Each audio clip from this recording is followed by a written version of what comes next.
Hello everyone, it's Mila here. Welcome to my channel. Thank you very much for coming. Well, today we're gonna go back to the beginning. As you can see, I already have put my base on my canvas. It's a black, which I added a little bit of blue black with iridescent, and so this black is shiny. You're gonna see at the end. So I popped some bubbles, and we are gonna cut the middle of a plastic cup. Simple, easy. You gotta be careful, please. Don't hurt your fingers. It's gonna be, as you can see, an open cup. So this was probably not the first. The first was a little try with a ready to mix, a kids paint. It's the first time I saw a video and I just fell in love straight away for this art. But the second time, which should be the very first time, I used acrylic paints to use one of the amazing techniques. It was the open cup, because I was already in the beginning looking for cells. However, as many of the beginners, I didn't get cells. So here I'm gonna be using some random paints, and as I was doing in the beginning and I did not get cells, and here let's see what's gonna happen. So I'm trying to remember when I started over a year ago and do the same as I was doing in the beginning, and show you that even if you don't get what you're expecting to get, you can always end up with some really amazing designs, amazing art. And that's all about having fun. That's all about keep going and enjoying and actually loving what you're doing, and always gonna be fun. So here I placed, as you could see, I placed the open cup, the part that I cut from the plastic cup, I placed in my base. I added a little bit more of the base, and I started adding a little bit of each paint, which I'm going to add all in the description below as usual. So you can have a look if you want it. I'm using here some turquoise. Actually, it's only 3 or 4 paints: turquoise and these dark turquoise, or here in the camera it looks like blue, but it's more kind of a teal hue. And I've got silver as well, and the black base, which I add sometimes. So here I'm popping. I actually am not trying to pop a bubbles. This part here, as in the beginning, I used to watch a lot of videos since the first one, and I was seeing people using the torch to try to bring those colors from underneath to the surface and create this cellular reaction. And until I understood how this actually works, it took me a lot of practice and a lot of what people would say failure, which for me it wasn't a failure at all, because I was having so much fun. I did not get cells when I started trying to do that, but still I kept going.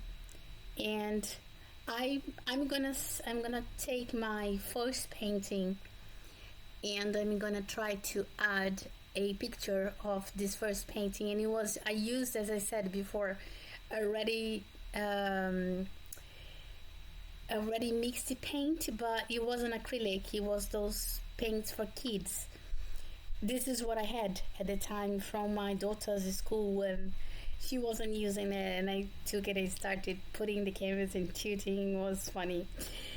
But anyway, so here, as you can see, the colors are coming from underneath the cup, and my expectations was, as I said before, to be having some cellular reactions, which I did not again, and I'm glad I didn't, because that was my intention.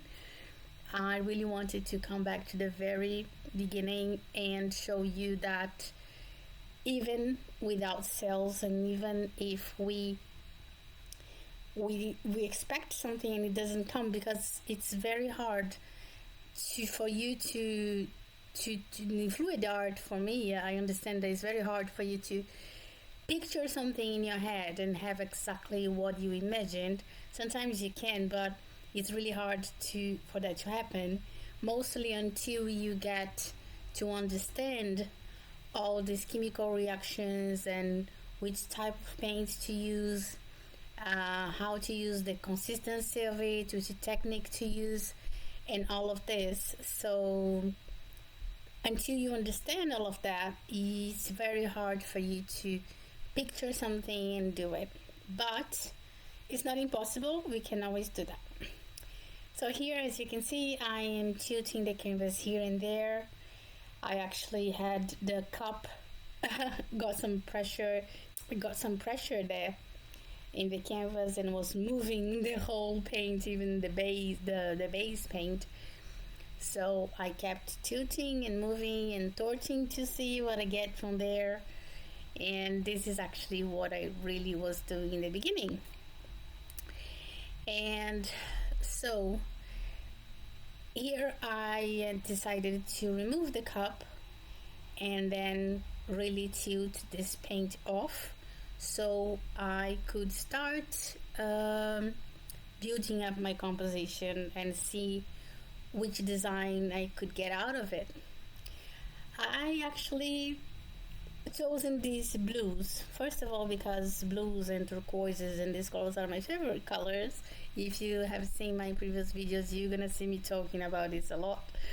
And but second, because we can never go wrong with I think we can never go wrong with blues.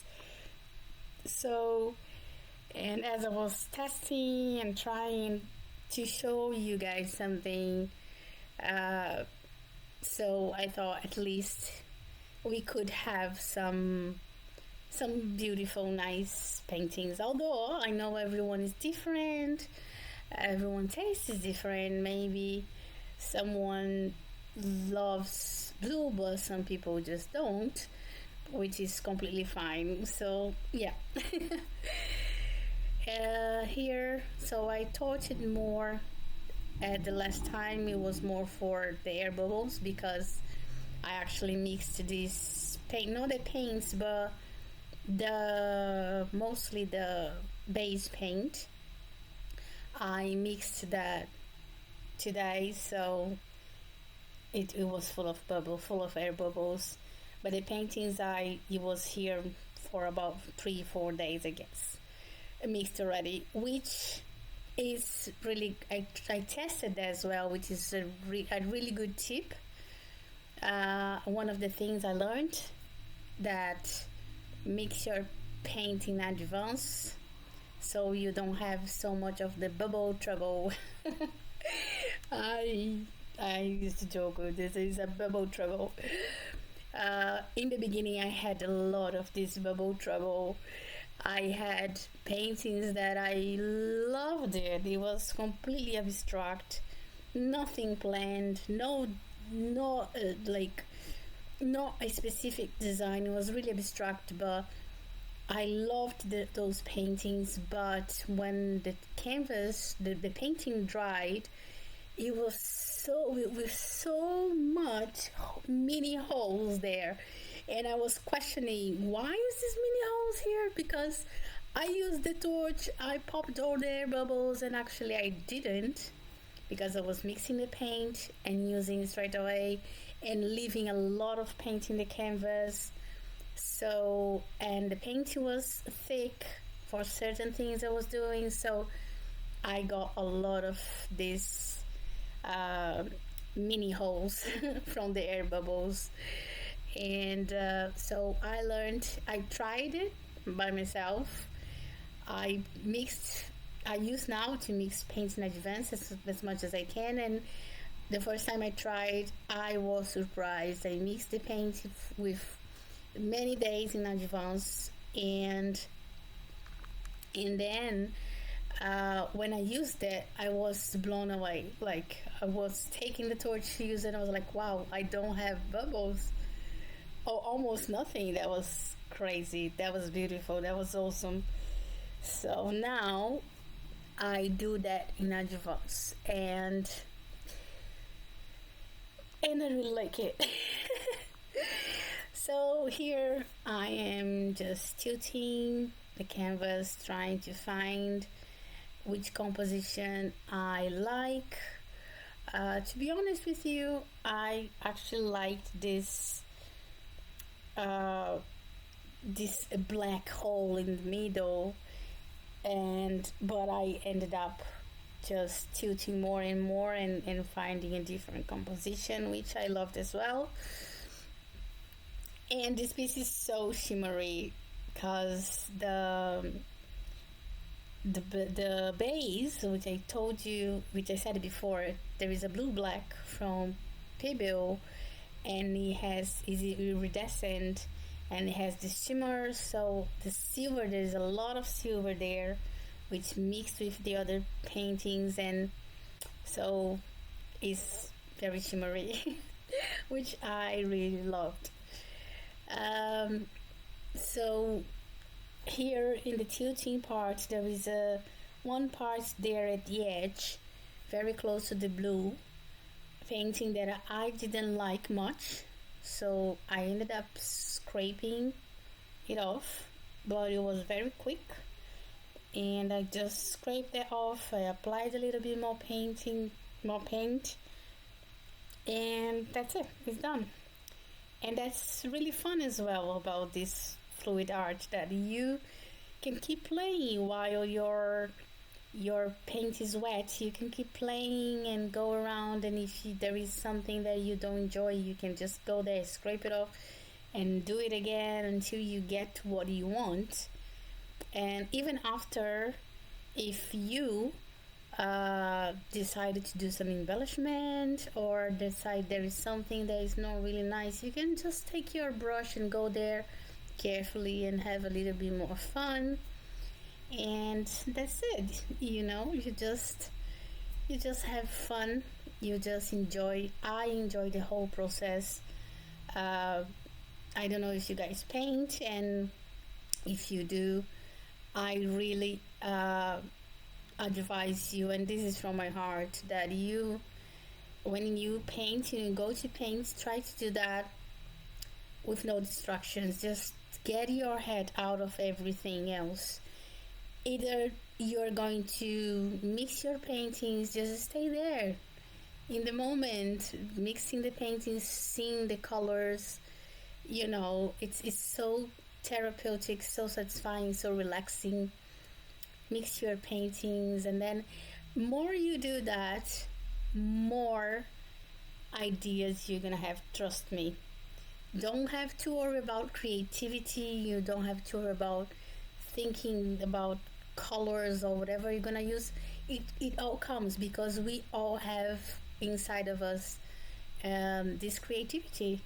Everything we need is inside of us, so you just gotta take it and do it. It doesn't matter if you're taking any paint and start mixing it. You can be sure that you will have more and more ideas as more as you do it.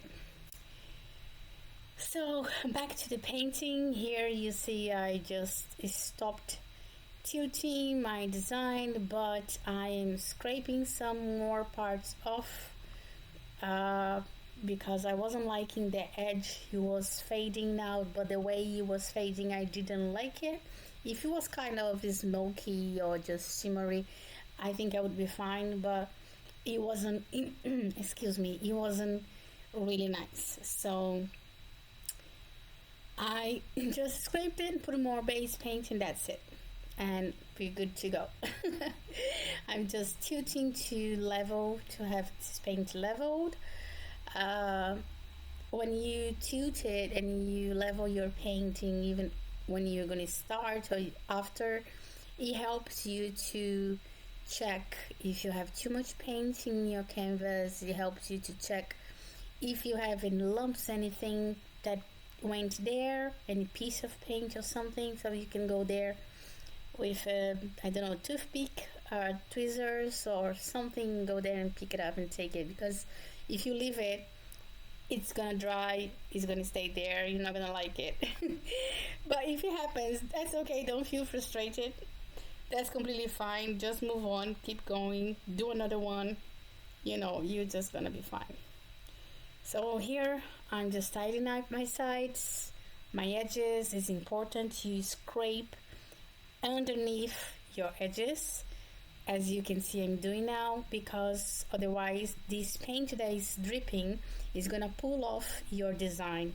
So when you come back, it's gonna be all distorted, it's gonna be completely different. Maybe it's good, but maybe you don't want that to happen, right? So excuse me, sorry. You just scrape it, then after some time you go back there, check it, scrape it again if there are more drips, and you're good to go. So I'm gonna bring you guys down for a close-up, and let's see. Before I take you to the close-up, I'm just showing you now that I don't waste paint. I scrape it all off my table. I have always a plastic there, and I scrape off, I put in a cup. Look how gorgeous that is. And then I put in a container with a lid, or I close the cup, and we are good to go to use it again. And here it is. That's the final result. Well, not the final, but the final wet result. And as you can see, it's blue, it's shimmery. Look at the black, guys. Can you see the shimmer in the black? This is from the blue black that I added in my black base paint, and I think it's really nice. There is some parts there in the black, I just saw it now, that I didn't like much. If it doesn't dry dark, I might go there back with a brush and I fix it. So that's completely fine. As I said before, we can always arrange it the way we want. So these lines, these rivers, this movement, as you can see, there is no cell reaction there, but I still love it. I put a little bit of a green that is transparent, and I think it's really gorgeous there. It just shows some parts, and that it is. So you can see, you can do whatever, you can make your paints look amazing even if it doesn't come the way you planned. That's it, guys. So I hope you enjoyed it, and if you haven't subscribed to my channel yet, please consider doing. It helps me a lot, helps me keep growing and keep posting more content for you. Hit the thumbs up if you liked my video, and share with your friends, and give me a comment below. Tell me what you think, what you have been doing, what you want to see. I would love to interact with you. See you later. Bye.